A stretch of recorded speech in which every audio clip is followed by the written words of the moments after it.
దర్యాప్తు కొనసాగుతున్నందున తదుపరి దశల్లో దాఖలు చేయబోయే అనుబంధ అభియోగ పత్రాల్లో ఇతరుల ప్రమేయంపై స్పష్టత రానుంది. 305 పేజీల అభియోగ పత్రాన్ని కోర్టులో వేశారు. 70 వాల్యూమ్లతో కూడిన వేల అనుబంధ పత్రాల్ని దానికి జతపరిచి న్యాయస్థానంలో సమర్పించారు. ఈ కేసులో ఇప్పటి వరకు 40 మంది వ్యక్తులు, సంస్థలను నిందితులుగా చేర్చగా తాజాగా మరో 8 మందిని నిందితులుగా పేర్కొన్నారు. మొత్తం 16 మందిపై అభియోగాలు మోపారు. ప్రధానంగా మనీ ట్రయల్కు సంబంధించిన వివరాల్ని సమగ్రంగా పొందుపరిచారు.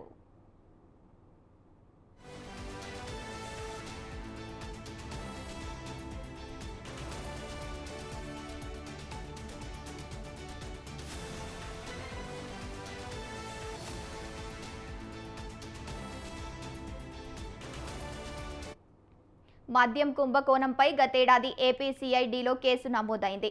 దర్యాప్తు కోసం ఈ ఏడాది ఫిబ్రవరి 5న విజయవాడ నగర పోలీస్ కమిషనర్ ఎస్వి రాజశేఖర బాబు ఆధ్వర్యంలో రాష్ట్ర ప్రభుత్వం సిట్టు ఏర్పాటు చేసింది. వెంటనే రంగంలోకి దిగిన సిట్టు ఏప్రిల్ 22 నాటికి ప్రధాన నిందితుడు రాజ్ కేసిరెడ్డిని అరెస్టు చేసింది. తర్వాత ఈ కుంభకోణంలో కీలకంగా వ్యవహరించిన విశ్రాంత ఐఏఎస్ అధికారి Dhanunjaya Reddy, Bharat cement director Govindappa Balaji, Jagan OSD Krishnamohan Reddy, YCP నాయకులు చెవిరెడ్డి భాస్కర్ రెడ్డి, ఎస్వీవై డిస్టిలరీల పూర్వ డైరెక్టర్ సజ్జల శ్రీధర్ రెడ్డి, రాజ్ కేసిరెడ్డి అనుచరులైన బూనేటి చాణక్య, పైలా దిలీపు, చెవిరెడ్డి భాస్కర్ రెడ్డి స్నేహితులు వెంకటేష్ నాయుడు, పిఏలు నవీన్ కృష్ణ, బాలాజీ యాదవ్ల అరెస్టు చేశారు. నిన్న ఎంపీ మిథున్ రెడ్డిని అరెస్టు చేయడంతో ఈ సంఖ్య 12కు చేరింది. రైట్గా ఇదే అంశానికి సంబంధించి పూర్తి సమాచారాన్ని మా కరెస్పాండెంట్ సంతోష్ ఫోన్ ఇన్ ద్వారా అందిస్తారు. సంతోష్, చెప్పండి. ఏపీలో లిక్కర్ స్కామ్ కేసులో ఎంతో చర్చనీయాంశంగా మారినటువంటి నేపథ్యంలో సిట్ అధికారులు దూకుడు పెంచడం కూడా జరుగుతూ ఉంది. ఇక ఈ కేసులో ఎంతో కీలకంగా ఉన్నటువంటి ఇప్పటికే నిందితుల్ని రాజ్ రెడ్డి, అదేవిధంగా కృష్ణమోహన్ రెడ్డి, ధనంజయ రెడ్డి లాంటి వారిని అయితే కనుక పోలీసులు సిట్ అధికారులు అదుపులో తీసుకోవడం, ఏదైతే విజయవాడ సత్యాలు రిమాండ్ అయితే కనుక తరలించడం జరుగుతూ ఉంది. ఇక తాజాగా చూసుకున్నట్లయితే కనుక వైసీపీలో కీలకంగా వ్యవహరించినటువంటి నాయకుడు ఎంపీ పెద్దిరెడ్డి మిథున్ రెడ్డిని సైతం కూడా ఇటు సిట్ అధికారులు అరెస్ట్ చేయడం జరుగుతూ ఉంది.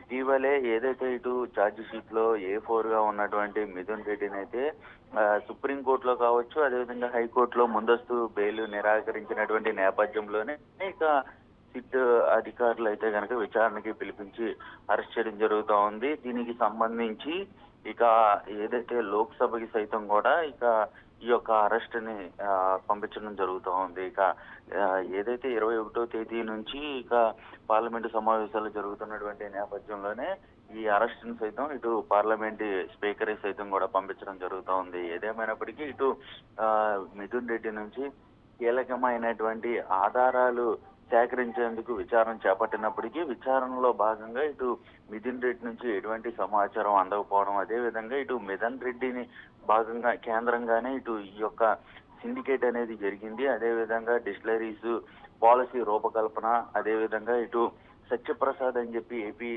బెవరేజెస్ కార్పొరేషన్ లిమిటెడ్ కి సంబంధించినటువంటి అధికారి ద్వారా ఇక లావాదేవీలు జరిగాయి.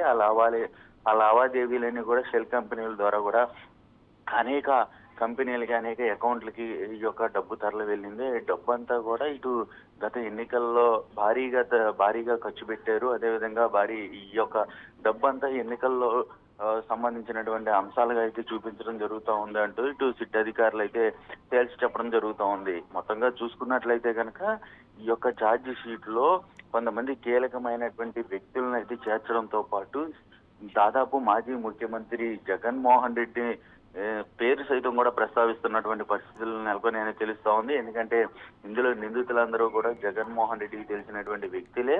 అయితే జగన్మోహన్ రెడ్డికి తెలిసే ఈ యొక్క లిక్కర్ స్కామ్ కేసు అనేది జరిగింది అంటూ సిట్ అధికారులు తెలుస్తున్నటువంటి పరిస్థితులు నెలకొన్నాయి. అయితే ఏదేమైనప్పటికీ ఈ యొక్క లిక్కర్ స్కామ్ కేసు అనేది ఇప్పుడు సిట్ అధికారులు దూకుడు పెంచినటువంటి పరిస్థితులు నెలకొన్నాయి. అదేవిధంగా టెక్నికల్ ఆధారాలు, కొన్ని ఎవిడెన్స్ల ఆధారంగా ఇటు ఏదైతే ప్రధానంగా చూసుకున్నట్లయితే కనుక వారి యొక్క కాల్ డేటాస్ ఇవన్నీ కూడా ఆధారాలన్నీ సేకరించి దీనికి సంబంధించినటువంటి అంశాలపై సిట్ అధికారులు ఛార్జ్ షీట్ అనేది దాఖలు చేయడంతో పాటు అసలు ఈ యొక్క ఆ, మిథున్ రెడ్డి అరెస్ట్ సైతం చూడు ఇటు వైసీపీ నాయకులు సైతం కూడా ఖండిస్తున్నటువంటి పరిస్థితులు. కావాలని ఇటు కక్షపూరితంగా అరెస్ట్ చేస్తున్నారు. మిథున్ రెడ్డి గత కొన్నాళ్ళ నుంచి కూడా రాజకీయాల్లో ఉన్నారు.